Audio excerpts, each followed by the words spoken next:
Hello YouTube. Today we're going to be upgrading the dash cam. This is a 745, the old one, and what happens to most of them is the suction cup itself breaks down, gets a hole in it, constantly falls off. This one we let that happen, and then we started wedging it here and using it like wedged here for a while, but then the screen turned black and now you can't really see in the screen. So it's time to upgrade. I'm going to reuse that one. I'm going to get a new suction cup for it, and I'm going to make that a back camera.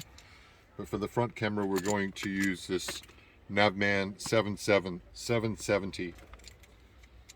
The only real difference is this has got camera alerts. So if you've got speed cameras or mobile phone, seatbelt cameras, it will let you know. And I don't know how good that's going to be either, but we're going to find out. So I just have to take it out of the box.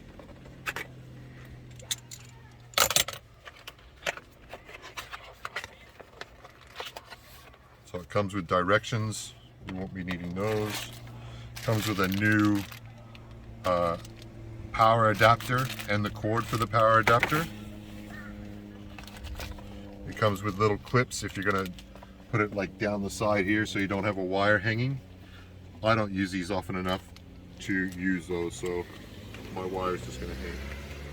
And it also comes with, oh, this is better. It comes with 3M. You can actually stick it there. I hope it comes with the suction cup as well, because if I'm just going to use that, that's going to be worse, I think.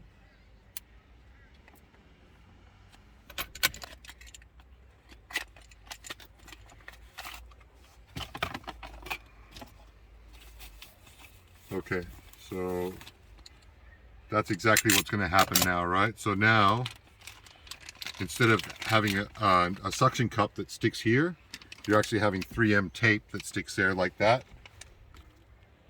And then you slide this into it. So I'm not a big fan of this, and I don't know how long this is going to last. I know I can get more 3M tape and redo it if it does fall down. But I'd rather have like a suction cup setup. What I'm going to do is first I'm going to install the new SIM card. So there's your SIM card slot right here, and it takes a 128 gig SIM card. So the one we got is this one. It's 128 gig, 200 megabytes per second upload and 90 download.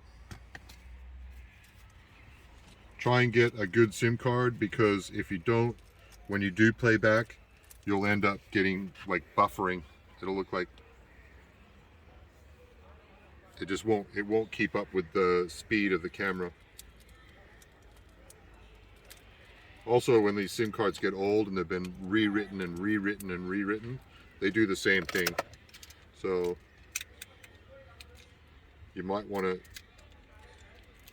try and change them out, even if they're going to get rewritten. Okay, this seems a lot harder. Oh, there we go. So this piece is going to go towards the screen like that, and you push it in till it clicks.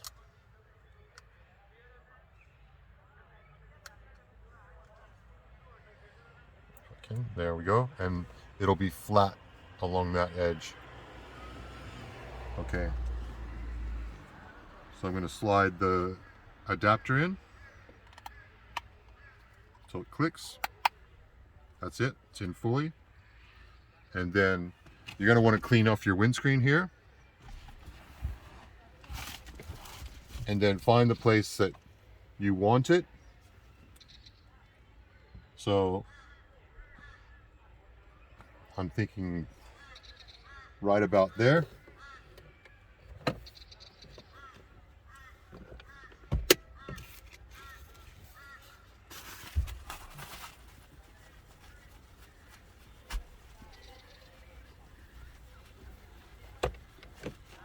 And again, you're going to want you're going to want to see this screen because it has a digital readout of your speed, and the speed on this is going to be almost a lot more accurate than the speed on your speedometer.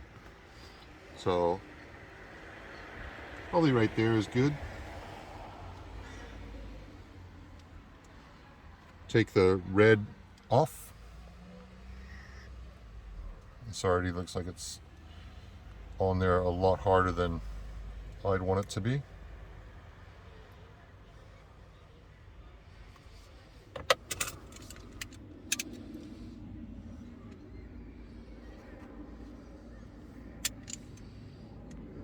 There we go. Once you get it off, just peel it off. Try and make it square so it's not left or right.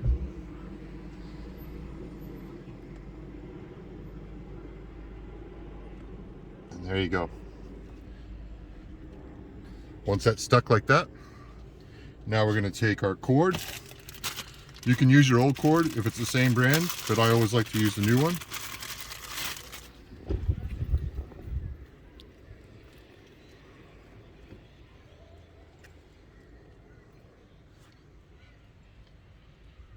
Just undo it.